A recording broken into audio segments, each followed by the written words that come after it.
right here, right now, let's go out on the phone line to bring in Jeff Fairholm. His segment brought to you by Zipperlock Building Company and Powerlift Doors. See them in Raymore or call 888-692-5515. Jeff, you were there, I believe, live at McMahon Stadium last week to witness that Roughriders win. What stuck out most to you? Well, the resilience of this team, which we've been talking about all year, and I think that their resiliency was shown after that 69-yard run by Stevens.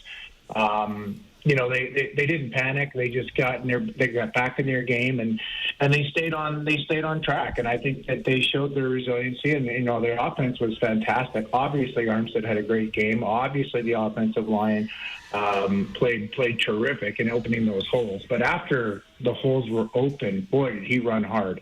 And and the other thing from the game against Calgary was my thoughts were confirmed in that I think I only saw one-man coverage, and I may have been mistaken. So we're playing so much zone, which honestly has been worrying me the whole year. And I think that playing against those more sophisticated quarterbacks or experienced quarterbacks, I worry about our zone defense is going to hurt us. Do you think there was any match coverage mixed in there, Jeff? Because that seems to be a theme throughout the CFL right now, and sometimes it's hard to discern. You're absolutely right. I call match zone. I guess it is sort of a match. It is sort of a zone man type of thing. I was just treating that as zone because they're still dropping in, and but they're still, it's easy to mix up your coverage, your assignments, and match coverage too. So they played it well. They still, Calgary, probably the worst team in the league, scored a lot of points on us. So right now, that's the only thing I'm really worried about. But we're getting some people back on defense, so we should be able to get some pressure and close up some of those holes. Hey, Jeff, how's it going today, man? Great, Wes. How are you? Not too bad. Yeah, so you're talking about the defense and playing a lot of zone. Mazzoli in relief has a couple hundred yards. How do you feel about him going up against a zone look, or do you think he'll be able to really attack that defense if they sit back in zone against a maybe a little still rusty Mazzoli? Yeah, I think he's going to be a little rusty. I don't, he's got something to prove in Saskatchewan. I think that's being played up a little bit much, but I think he's going to try to play a little bit stronger. But I'm not too concerned about him. He is an experienced quarterback, but he hasn't had too many reps over the last several years. So I'm not too worried about it. I think that if we get pressure and some contain, because he's not running like he used to. So I think we need to contain well and get some pressure and make him uncomfortable in the pocket, which I think we can do. Mazzoli making his first trip back to Saskatchewan since Week 5 in 2022, that infamous Garrett Marino hit that broke Jeremiah Mazzoli's leg. I talked to him about it one-on-one. That interview's coming up later in the show. He had a nasty infection, and he talked about the comeback trail. Then he comes back in Week 5 a year later, tears his Achilles in a non-contact injury, and earlier this season in Week 11 against Calgary, went 27-35 for 254 yards and a touchdown in an epic comeback win for the Red Blacks. So I think Mazzoli still has some juice. But, Jeff, I want to get your take on the change that's happened in the receiving corps. Joe Ajo goes to the 6-game injured list. We're going to see Dhel Duncan-Busby make his first career start. He had a good chunk of playing time last week in Calgary, made that long catch down the sideline for, I think it was 27 yards. What were your takeaways from seeing Duncan-Busby in training camp, because I know you were up in Saskatoon, to when you saw him live in Calgary? First of all, I love his number. That's the number one thing. He's number 18. So we got to love that. Right.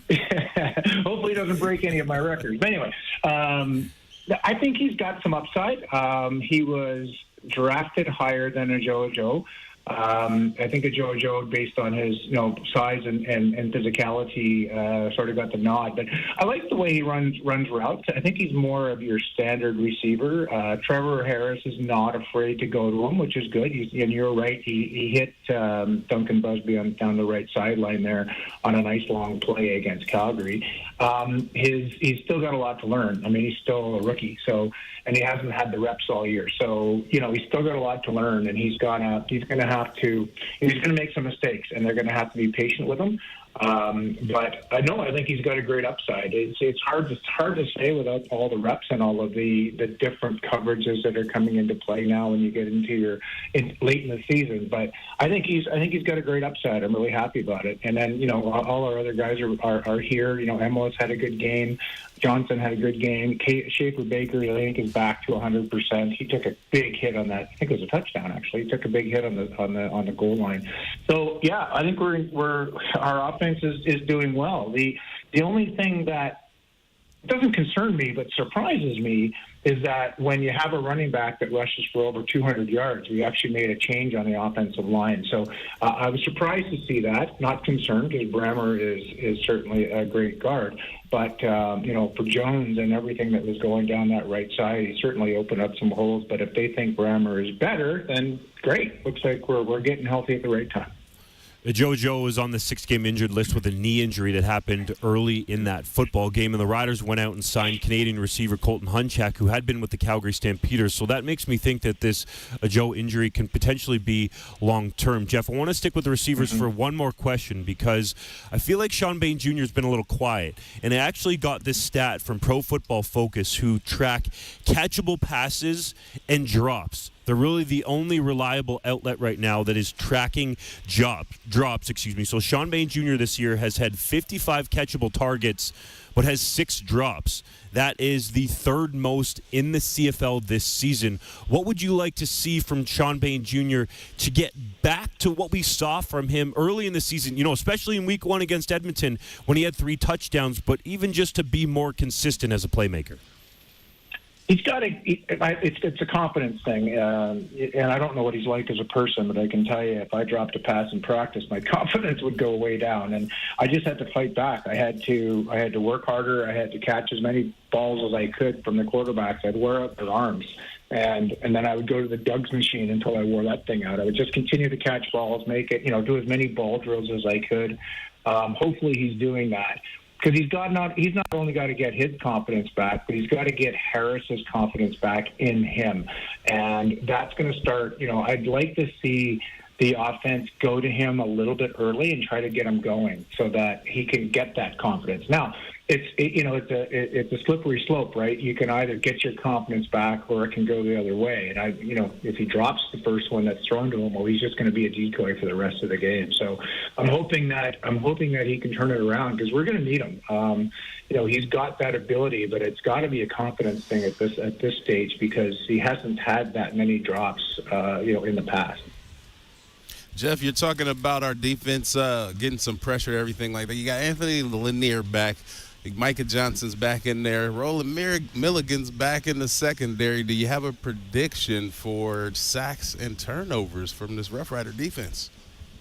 I don't know if I have a prediction, Wes, but I think that everything is trending back to where we were at the start of the season, where we really got on the plus side of turnovers. And with Milligan back and, fresh legs, we won the game without him, which is great. Now he's had a chance to have some rest, and he has a new baby, which is awesome, and he's got lots to play for. So, yeah. What's that? Something to play for. I said, yeah, just what you said. Yeah, he's just something to play for. And the first game with his, I don't know if it was a boy or a girl, but he's got something to play for now. He's got a family, and everyone's coming back. And it's not just getting Lanier and Johnson back and everything. Now we can rotate those guys and keep them fresh. Baldonado had an awesome game against Calgary, and we can just keep these guys fresh now. And it's just we're getting back to where we were at the start of the year, when we were getting lots of pressure on the quarterback, which in turn causes turnovers in the back end. Roland Milligan Jr. had a little baby girl, Suni or Rebecca. He was back home with his family and then came back. It's his 4th child, by the way, so he's been this before and growing that Milligan clan. Jeff, sticking with the defense, looking at that unit, DeMarcus Fields makes his first career CFL start at strong side linebacker. When you were a receiver, would you be licking your chops knowing that you had a guy making his first career start at that critical position? I mean, strong side linebacker in my day never really covered the slot back too much. The halfbacks were doing that, and a will linebacker like a Dan Rasovich who had a lot of speed and could run with me, believe it or not. He's about the only one. But yeah, I mean, with a running back, he might get matched up against Fields a little bit. So I'd like to see Armstead. I'd like to see Fields, see what he's like in covering their running back. So, it's interesting to see. I mean, hopefully he knows how to tackle. I'm sure he does. He's a starter. So, but we need our linebackers, depending on what kind of formations we're going to get from Ottawa. But I think he's going to be okay. I mean, he's been around a bit. So, just starting doesn't mean anything. You just got to get the reps and feel good and plan. Yeah, I'm more worried about him fitting into the run game. I think coverage, he'll be great. But who's your receiver, the standout receiver for this week, Jeff? I think Schaefer Baker's he's just getting healthier and healthier, and I think he's due to really break out. Jeff, we'll get you out on this. The Saskatchewan Roughriders beat the Ottawa Red Blacks if we don't, it's going to be about turnovers today. I mean, they're both, I think, very good teams right now, and I think Ottawa they're a little bit banged up. I think that if we win the turnover battle, we win the game. Well said, man. Enjoy it, Jeff. I look forward to it, guys. Hey, like you said, Wes, I'm so excited because, and like I said last week, forget backing into the playoffs. We win this game, we're in second place, and it's all roses from here, man.